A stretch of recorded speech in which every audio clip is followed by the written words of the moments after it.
Hello and welcome back to The Ordinary Watch Guy. My name is Phil, I'm The Ordinary Watch Guy. I'm pretty ordinary, but hopefully the watches are special. This week, what I wanted to talk about was buying experience, because let's face it, as a hobby goes, this is the hobby that's right up there with probably crack cocaine and alcoholism for financial ruination. So where do we choose to spend gargantuan amounts of money? We should have some high expectations. We'll be talking about where do we get the best deal, where do we get the most consumer protection, and where do we get the best levels of service and support. I divide the market mentally, in my mind, between boutiques, ADs, and the secondary market.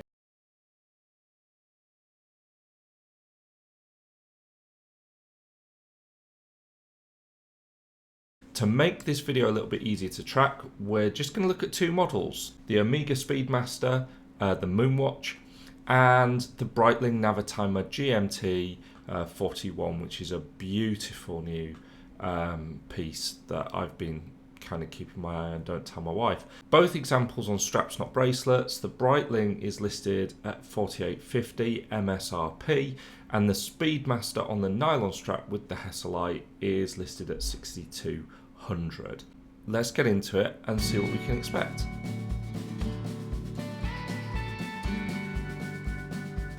So first thing I want to talk about is that boutique experience. The boutique was created as a concept by the watch manufacturers off the back of the most precious thing that exists in the world to them. Basically, it is the preservation of the strength of their brand. It's the most important thing that they've got.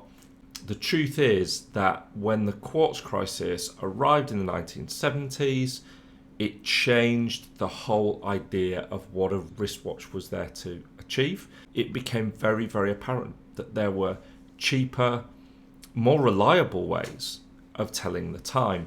The big watch manufacturers, those dudes have to persuade us that actually we still want their incredibly expensive wristwatches.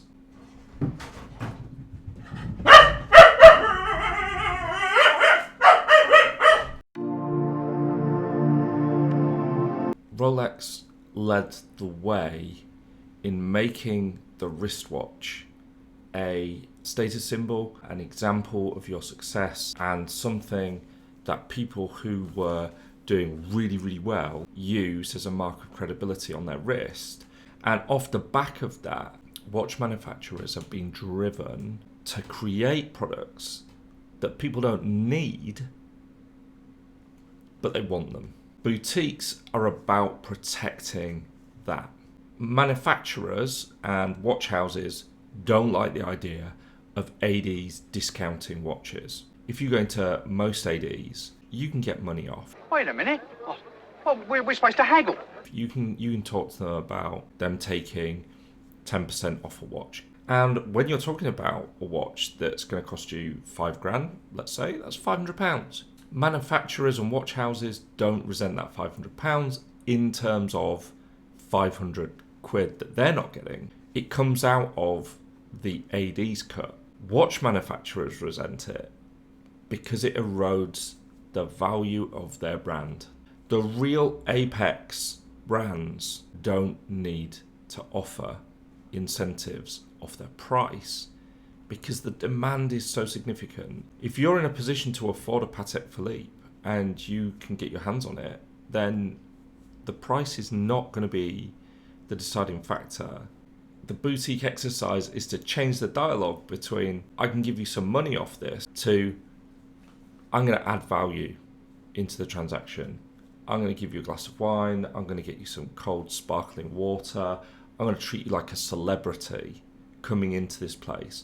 And the environment itself is beautiful. The boutique environments are so well designed and laid out. They're going to give more choice in a specific brand. You go into the Breitling boutique, they have got a staggering and comprehensive range of everything that they offer, and they're going to get all the straps out, they're going to get all the different options out, they're going to have all the different colorways, and you're going to get the treatment, the full treatment, the luxury bagging, the luxury packaging, the balloons and the ribbons. You're going to get the whole works, but you're going to pay for that. You're absolutely going to pay 100%. You're paying for that, because if you think about that 10% discount, well, if you're buying a watch that's $5,000, that experience just cost you £500. So you need to enjoy it, and it needs to mean an awful lot to you, because that's what you're buying when you go into the boutique. You're not just buying the watch, you're buying the experience. In addition, boutiques want to build a relationship with you. This isn't about the corny stuff for people buying and building relationships with ADs about Rolex. No, this is about boutiques. They want you on their mailing list. They want to see you making transactions with them.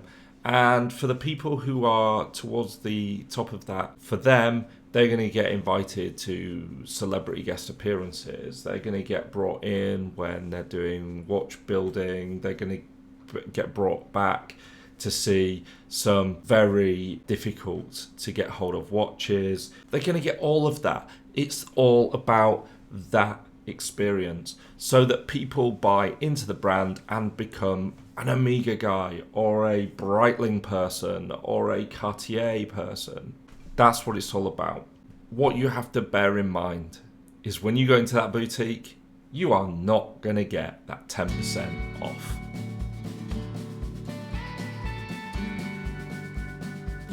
Let's have a think about authorized dealers or ADs. We've all heard the horror stories about how people have been treated in the gold rush for Rolex watches, but you know, this swings both ways. ADs are, to a great extent, the car dealers of the watch world. They want to shift volume, they want to make sales targets, and they have the license to sell a brand new watch from a roster of different manufacturers. And if you're not into the Breitling, maybe you'll be into the Hublot, or maybe something else. They don't need to be brand loyal. They just want you to make a purchasing decision and pull the trigger and put that money their way. In truth, in the AD, you're more likely to see the mid to lower end tiers of the market. And this is absolutely crazy.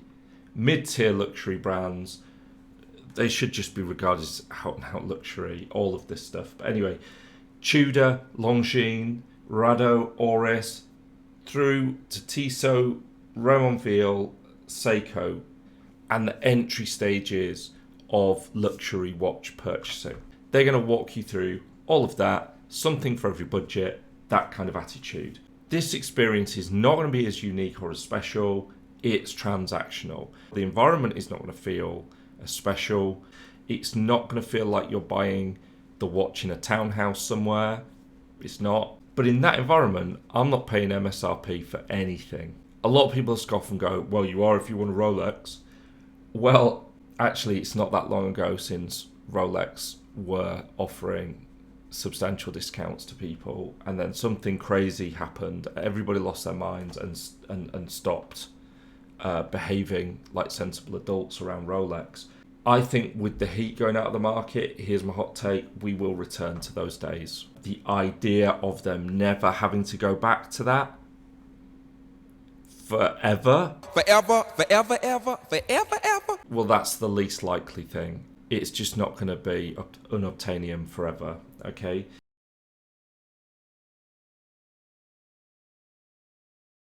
How do you get a discount up an AD? Well, it begins with asking. And you go in, you know what you want, you're well informed, you're probably going to be more well informed than they are. I've been in so many ADs where they have to know so many different watches. There's so many times that I've been in there and I know that they've told me the wrong facts about a watch. It is absolutely not impolite to say to the sales advisor, what's the best price you can do on this piece for me? You might even throw in the added incentive of saying, if I was going to pull the trigger today, what would be the best price that you could offer me? 17, my last word. I won't take a penny less or strike me dead. 16, done.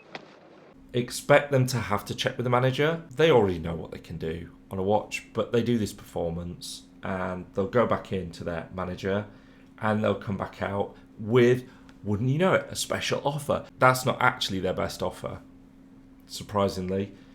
It's not personal, Sonny. It's strictly business.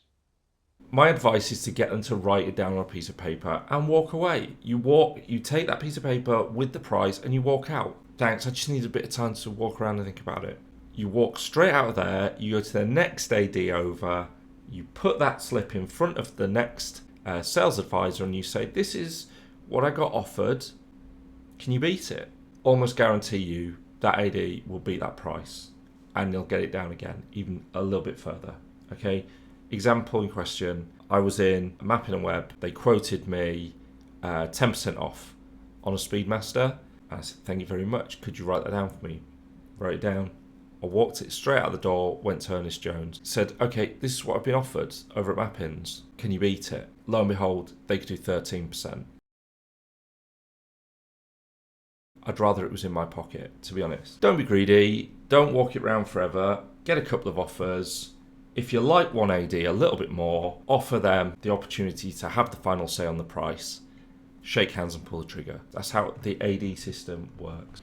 The AD probably will make you a cup of coffee. It won't be in a really nice cup that's the same as the one in Breitling that's got Breitling written on it, etc. They'll be pretty busy. They'll want to get to the point. But if you are not that invested in making that the memorable moment when you picked up your milestone watch, you're going to get it for less in that environment.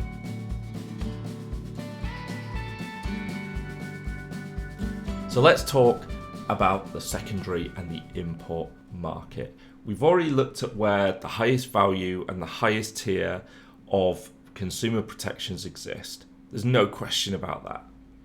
The secondary and the import market, this is where you get to chance your arm at bagging yourself a bargain.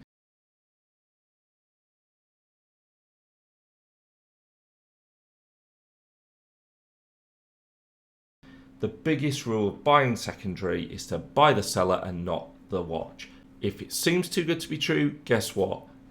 It probably is. You're not going to be the 1 in 100 that scored a ridiculous discount on a highly desirable hotter than hot piece. You're just not. And there are sharks out there. There are con artists out there. And you have to be very, very careful. There are lots of horror stories about cut and shut watches coming in from places like Turkey and North Africa and places like that. If you want to send those guys thousands of your pounds and expect to get a Breitling Never Timer, box and papers in mint condition coming back at you,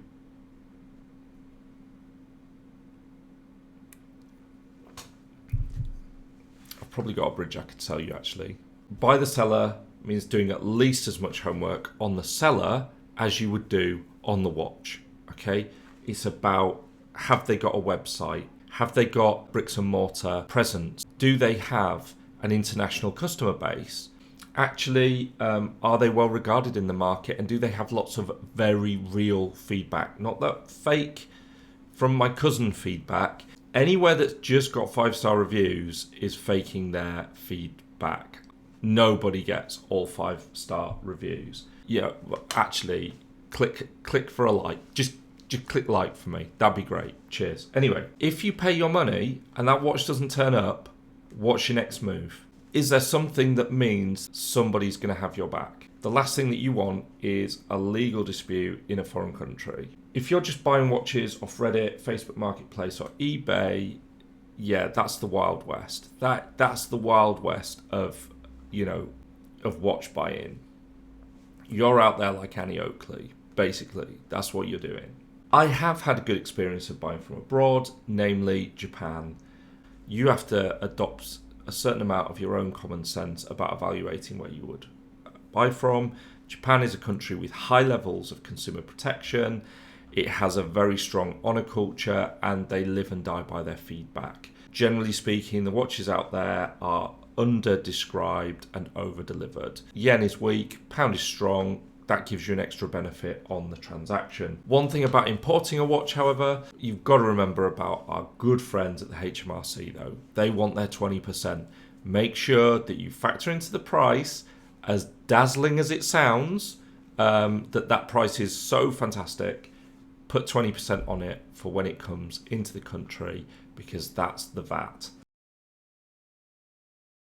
Also check your shipping rates, because shipping rates can vary wildly. Some dealers will do it for nothing and will ship to you. Some dealers will charge a bit of a whack. And if you're buying secondhand, you really want to be aiming for 3 things regarding your watch, and that is a recent example of the watch that's in great condition. It needs to be serviced if it's an older watch, and you want original box packaging and papers. This is all part of the authenticity. This is all part of you having a chain that gives you that reassurance of where it's come from, what its history is.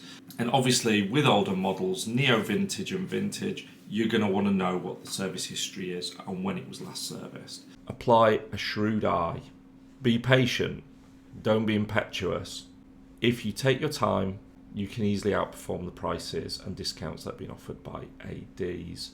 But you're putting a lot of responsibility on yourself in terms of looking after yourself out there.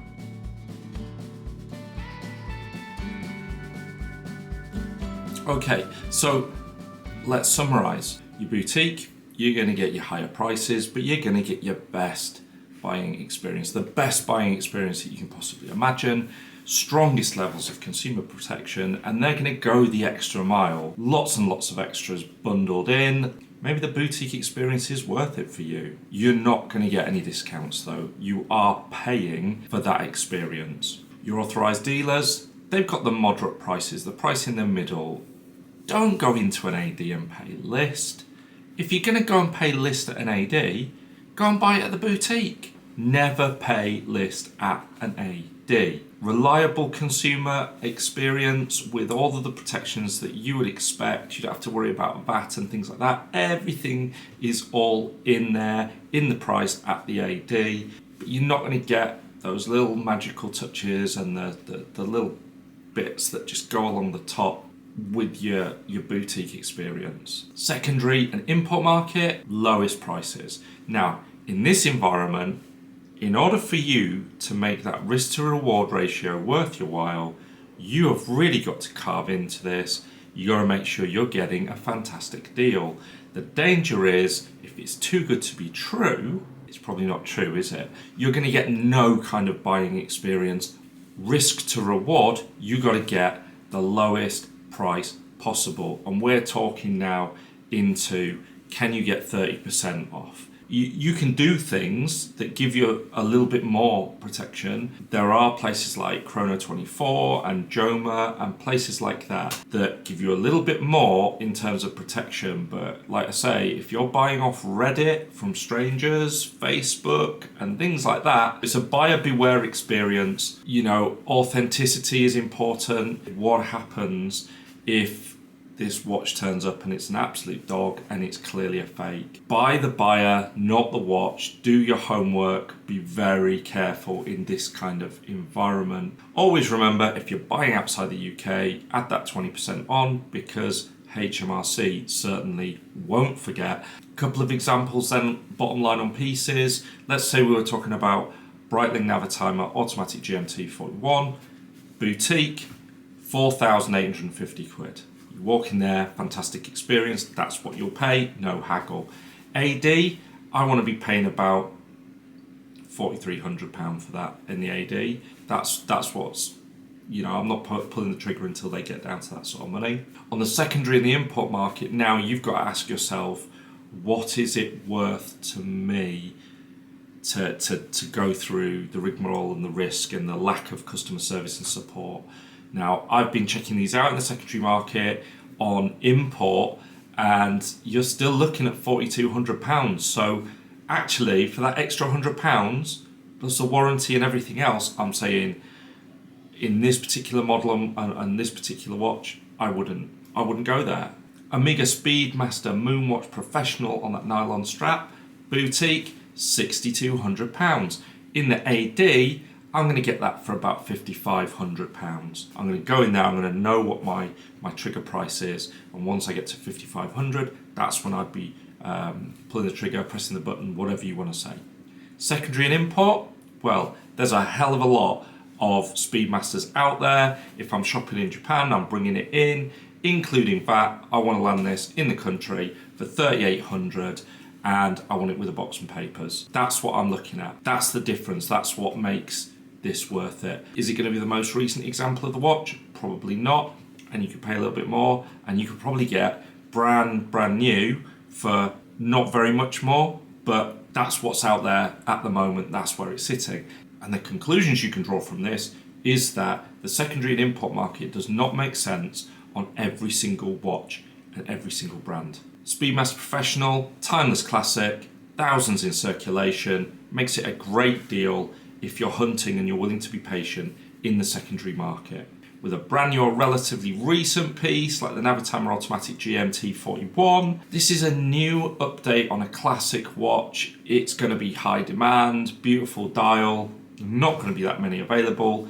They're going to be sturdy in terms of their secondary value. There's not going to be that much depreciation on them, and as a consequence of that, you're not likely to get that stunning deal that makes it worthwhile to take those risks. To each to their own, okay? Depending on your circumstances, you might feel a particular way about how you buy your watch. For some, just saving a little bit longer, buying it from the local AD is the best. For some, getting that boutique experience is what it's all about as well. And do you know what? I am not going to disagree with anybody's personal preferences on those sort of things, because we each have our own needs that we want to see met. Peace of mind and warranty are worth something too. Let me ask you, what has your experience been buying watches? How have you bought watches in the past? Okay, and where do you feel most comfortable? Do you find boutiques a bit intimidating? Do you think it's worth sacrificing the discount to go there? Let me know in the comments below. As always, thank you for watching. Do leave a comment, hit the like button if this video was helpful and enjoyable, and please subscribe if you'd like to see more of my content. For everybody that's subscribed so far, you know, we're in the early days of putting this channel together. I am so grateful to you. I am so grateful to you for just subscribing. Really means a whole lot. I'll be back next week with another watch focus, and I'm leaving for France on Sunday, so hopefully my next video is going to have some really nice pieces. Thanks ever so much, guys. I'll see you in the next video. Take care. Thanks so much. Bye bye.